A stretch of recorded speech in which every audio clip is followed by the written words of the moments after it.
ассалому алайкум дӯстони азиз ва тамошобини сомонаи рахш тж.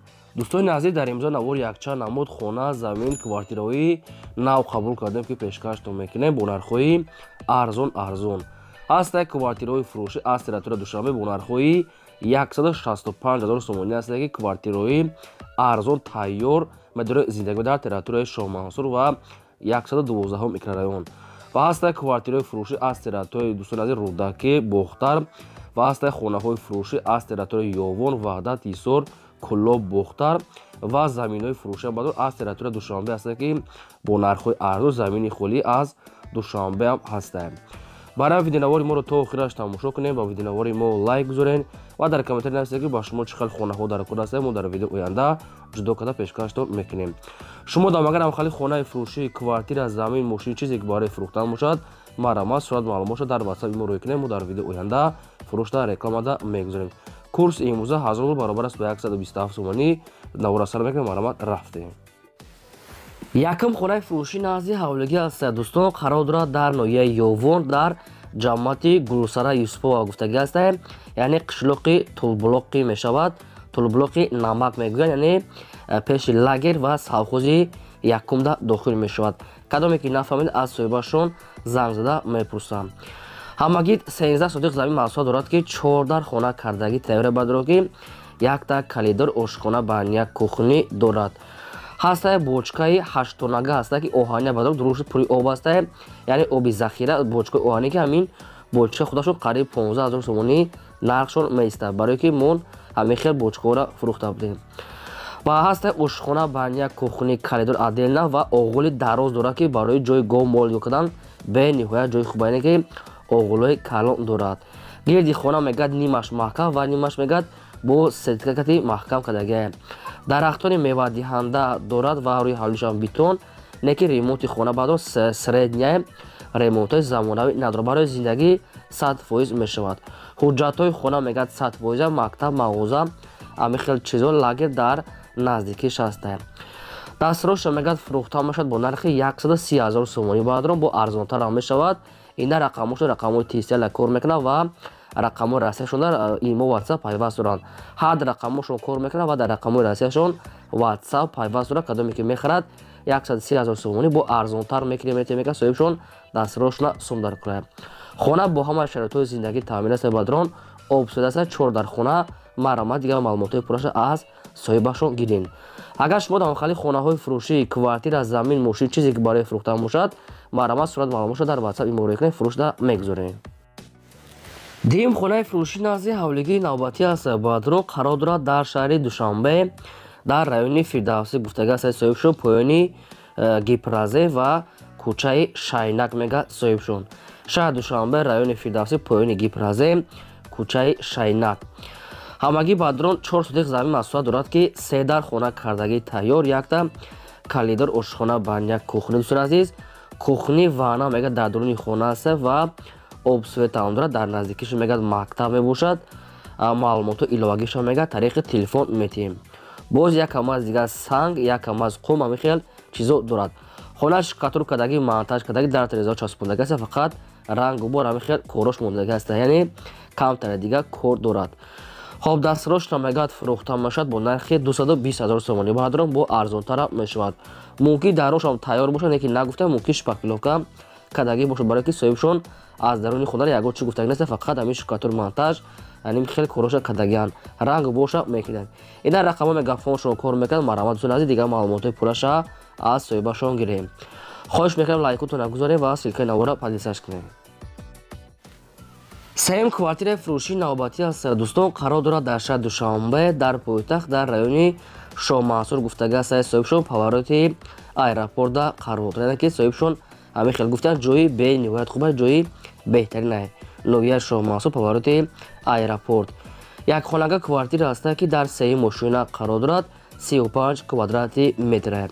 бо обсӯи таъмин аст. ошхона баня кухнӣ термиз. ремонти хона хуб аст, барои зиндагӣ бадрон 100% мешавад. лаби роҳ, ҳама чизҳои лозимӣ дар наздикиш аст. ҷои беҳтарин мегӯяд соҳибшон. маълумотҳои иловагиша тариқи телефон худатон мегирем. хоб дастфурӯшона мегӯяд мефурӯшад бо нархи 260 000 сомонӣ, баъдрон бо арзонтар муомилаи хуба дорад. Бисёри баъд не хай камтар дига мегӯяд савдо дорад. Ина рақамҳо мегӯям фоншро кор мекунад ва аз ҳамин рақамҳо маълумотои бештарша метавонед гиред. Танҳо одамони харидори аниқ бошад мегӯяд. Мисол барое ки одамони коргар ҳам мегӯяд ки нороҳат накунад одамони харидори аниқ. Рақамҳошро мегафон дӯстони азиз дига маълумотоша гиред. Агар ягон шумо дар махалли квартира фурӯшӣ хона, замин, мошин, ягон техника барои фурӯхтан боша ба дрон ё ки наворша мисол видео када роӣ кунед ё ки суратша қатъи маълумотош адрес рақамото роӣ кунед инам хел фурӯш эълонда мегузорем. Чорум замини фурӯшӣ назди ҳавлигӣ аст дӯстон қарор дорад дар шаҳри Душанбе дар пойтахт дар тарафҳои 9 километр гуфтага аст соҳибшон яъне кӯчаи Каротагинский. Шаҳри Душанбе 9 километр кӯчаи Каротагинский. хоб ҳамагӣ 4 сотиқ замин аста ки 3 дар хона фунда мерехтагӣ аста ба дрон лаби роҳ мегӯяд раҳош мегасуд аста обсветам дорад гидишта одамо зиндагӣ доранд. 3 дар хона ба дорад боз як кам аз дига санг яъне рехтагӣ амҷада метавонед ки хонатона сар кунед. хоб дастарош мегӯяд мефурӯшад бо нархи 77000 сомонӣ ба дорад азиз бо арзонтара мешавад. хоб соҳиби замин гуфтагӯяд ки маълумоти иловагиша мегӯяд тариқи телефон мегӯяд мефаҳмонед кадоме ки агар харидори аниқ бошад ҳамин агар замин маҳқултон бошад тариқи телефон бо маълумоти иловагиша шумода мефаҳмонанд.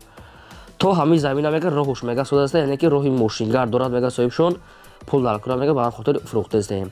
хай мо бисёри баъд такрор намекунем дига маълумоти пурашуд дӯстони азиз аз рақамҳошро гиред замини холӣ бо фундаментош марамад.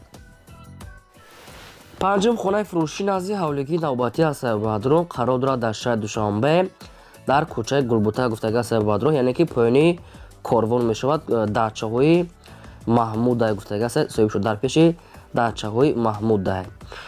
ҳамагӣ 2 сотиқ замин аста ки 2 дар хона кардаги бадрон якта калидори ошхона баняк кухни даруни хонада мегӯяд соҳибшон яъне баняк кухни ҳоҷатхона ҳар сеш дар дуруни хона ранги сексия кадагианд. хоб мегӯяд шкатур монтаж ҳамаш кадаги аст бадрон фақат рангу бору баъзе хонаҳошда мисол паталокша мондагия. об свет мегӯяд пастени аст роҳ мегӯяд дорад бо хай дига маълумоти иловагиша тариқи телефон худатон мегирем. нархи хона мегӯяд 155000 сомонӣ аст бадрон бо арзонтарам мешавад. ина рақамошон аст 987 кор мекунад дига маълумотоша мегирем. хонаи навсох бадрон азиз шкатур монтаж кадаги хай камтара дига кораш мондаги аст 155000 сомонӣ аст бо арзонтар мешавад. бо хатчон занг зада муомила ва савдо кунед марамад. шашум квартираи фурӯшии навбатӣ аст бадрон квартираи арзон аст ки ҳозир ҳамаша фаҳмода метем не ки квартираи цаколни якхонага квартира бадрон ки дар якум ошудара таги тагхонашда қарор дорад 28 квадрати метра яъне якум ошуна мешавад таги якум ошуна цаколни квартира. об свет ҳаста ошхона баня кухни ҳамаи удобсурати ремонтҳои замонави кадаги бадрон дар шаҳри Душанбе 112 микрорайонда қарор дорад. боз такрор мекунам шаҳри Душанбе 112 микрорайонда қарор дорад. бо ҳамаи шароитҳои зиндагӣ мегӯяд соҳибшон ремонтҳои замонави кадаги ҳамаи удобсурат мегӯяд лаби роҳ да мегӯяд бениҳоят ҷойи хубаи одамо ҳама зиндагӣ доранд. ҳамагӣ бо нархи 165000 сомонӣ бадрон бо арзонтара мешавад. одамоне ки наличие мегиранд бо арзонтар мегӯяд марамад хай бо дига маълумоти пураша аз соҳибашон гирем. дӯстони азиз шумо аз кадом территория Душанбе агар квартирахар хонахар мехел бошед дар комментар нависед ки мо аз кадом территория шумо мехарем мо ҳамун гуфтагӯи шуморо аз одамони фурӯшандаҳое ки мо дароӣ мекунанд мо ҳамунро тесарак ҷудо карда пешкаштон мекунем. фақат лайкотон гузорем ва силкаи навори моро дар WhatsApp имочи дорем падисаш кунем. квартираи фурӯшии навбатӣ аст дӯстон инашам аз территорияи Душанбе аст ки дар жили массив гуфтага аст соҳибшон пеши бозорча мактаб. якхонага квартираи бадрон дар 4 ошуна қарор дорад 28 квадрати метра. бо обсвет таъмин аст ошхона баня кухни термис ва отопления дорад. назди бозорча мегӯяд лаби роҳ садиқ мактаб мегӯяд дар пеши дома мегӯяд соҳибшон хел наистиям. бозорча садиқ мактаб дар пеши дома мегӯяд соҳибшон ҳамагӣ бо нархи 235000 сомонӣ фурӯхта мешавад. боз арзон муомила мекунем мегӯяд соҳибшон. дар ин хонаҳо бо ҳама шароитҳои зиндагӣ таъмин аст ремонти хуб дорад. хай бо маълумотҳои бештарша мегиред дар рақамҳо мегафоншон занг зада бо қадчон маълумотҳои иловагиша гирем. дӯстони азиз, шумо там агарам хали квартираҳои фурӯшӣ, хона, мошин, ягон техника, чизе ки барои фурӯхтан бошад, марҳамат, шумо мамехоҳед сурат, маълумот, адрес ва видеошаро бипиред. Мо дар видеои оянда фурӯшда рекламада мегузорем. дар имзои наворбон ҳам хонаи фурӯшӣ буд. То видеои оянда, худо нигаҳбони ҳамаи шумо.